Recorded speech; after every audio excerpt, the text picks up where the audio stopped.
प्यारे विद्यार्थियों, change of voice के हम नियम स्टडी कर रहे थे।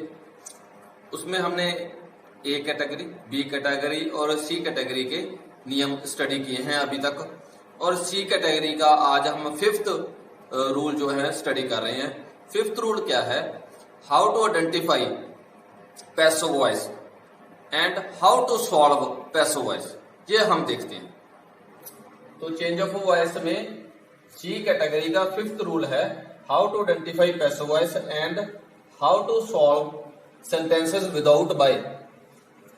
तो सबसे पहले आइडेंटिफाई करेंगे, तो उसके दो मेथड हैं। एक तो है कि वाक्य में बाय लगा होगा, जैसे a letter is written by him, इसको हमने पैसिव वॉइस बनाना है।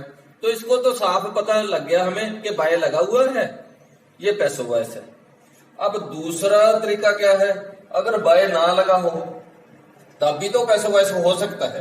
कुछ वाक्य बिना बाय के भी पैसिव वॉइस में होते हैं, उसको कैसे आइडेंटिफाई करें? उसके लिए एक एग्जांपल देखो, the thief has been arrested. तो इसमें कैसे पता चले? इसमें ऐसा होगा, सबसे पहले तो फॉर्म जो है उसको देखना है, क्या वह तीसरी है। अगर फॉर्म तीसरी है तो समझो वो पैसिव वॉइस है। अब कई बार दूसरी और तीसरी एक जैसी होती है, फॉर्म दूसरी और तीसरी, तो कैसे पता चले? दूसरा है तरीका, हमने हेल्पिंग वर्ब को देखना है। अब हेल्पिंग वर्ब को देखें तो हम एक्टिव वॉइस में ये स्टडी करते हैं, अगर एक्टिव वॉइस में हैज होगा तो आपने हैज बीन या हैव बीन लगाना है। तो हम क्या करते थे कि अगर हैज होगा तो पैसिव वॉइस बनाने के वक्त हमने हैज बीन या हैव बीन लगाना है। ठीक है, ये था हम एक्टिव वॉइस में हमें कोई निशानी, तो ये हमने करना होता था पैसिव वॉइस में।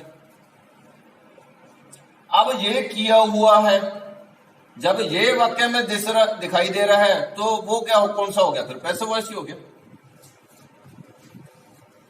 तो द थीफ हैज बीन, तो हैज बीन से हमें पता चल गया कि ये पैसिव वॉइस है, और साथ में पता चल गया कि फॉर्म भी तीसरी है, तो ये पैसिव वॉइस है, चाहे इसके साथ बाय नहीं लगा हुआ। अब कैसे इसको सॉल्व करना है दोनों को हम ये देखते हैं। तो जिसमें बाय लगा हो उसको सॉल्व कैसे करते हैं? सबसे पहले जब हम एक्टिव वॉइस से पैसिव वॉइस बनाते थे तो हम बाय के बाद जो हिम लगाते हैं, ये किसका बनाते थे? ही का, तो ही लगा लो।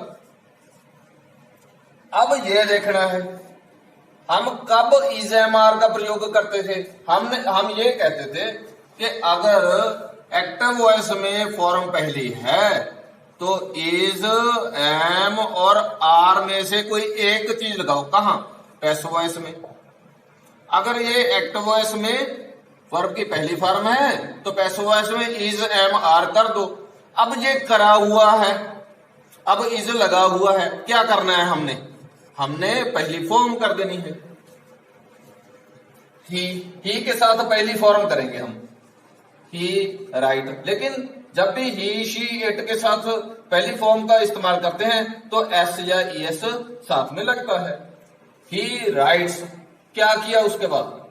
अ लेटर। तो ये तो हो गया सिंपल मेथड कि पैसिव वॉइस से हम कैसे एक्टिव वॉइस बना सकते हैं। तो हम रिवर्स ऑर्डर में चलेंगे, जो पैसिव के नियम है उससे हम एक्टिव के नियमों की तरफ चल पड़ेंगे। तो अब देखते हैं, अगर बाय ही ना लगा हुआ तो हम आइडेंटिफाई तो कर लिया हमने कि ये पैसिव वॉइस है, क्योंकि हैज के साथ बीन लगा हुआ है, बीन लगा हुआ है, तीसरी फॉर्म लगी है, पैसिव वॉइस है। अब क्या करें? सॉल्व कैसे करें? अब सॉल्व करने का मेथड बताता हूं। तो आपने क्या करना है, मन में ये कल्पना कर लेनी है कि ये जो चोर है इसको गिरफ्तार किया गया, तो किसने किया होगा? हमें पता लगता है, हम सोच सकते हैं कि पुलिस ने किया। तो बाय द पुलिस अपने इसके साथ लगा दो।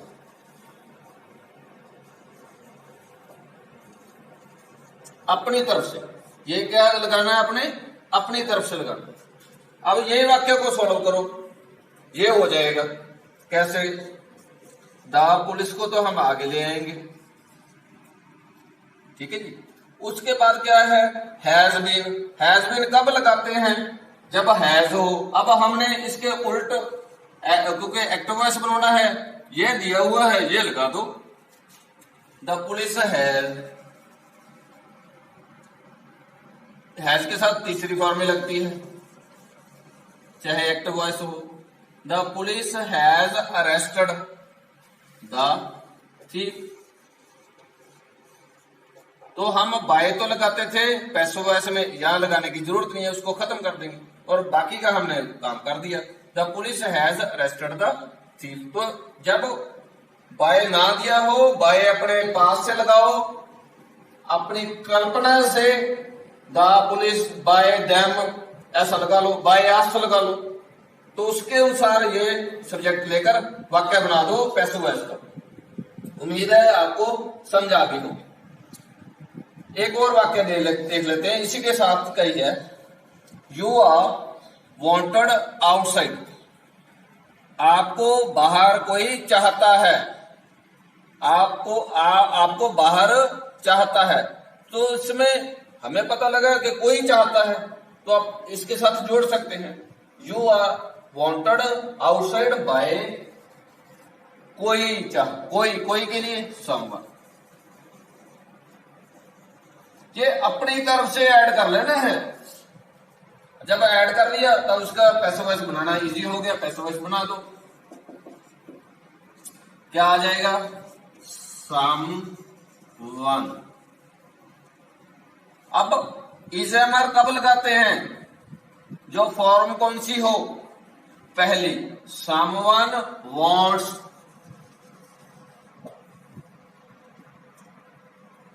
You outside.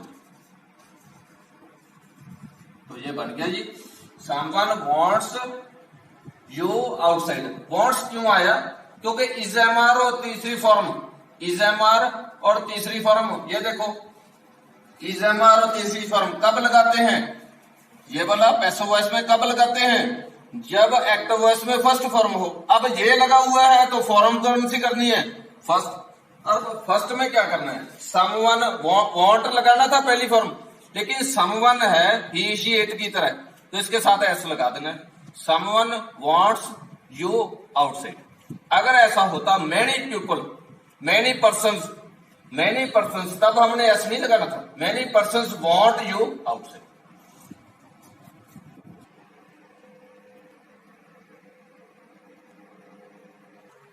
Change of voice में आज हमने सीखा how to identify passive voice and how to solve sentences without by. तो उम्मीद करता हूं कि आप लोग एक मेहरबानी मुझ पर भी करोगे और मेरी वीडियोस ज्यादा से ज्यादा लोगों को शेयर करोगे और उनको सब्सक्राइब करने के लिए, चैनल को सब्सक्राइब करने के लिए जरूर कहोगे। मेरे चैनल का नाम है दिनेश एजुकेशन एंड स्पोर्ट्स। धन्यवाद।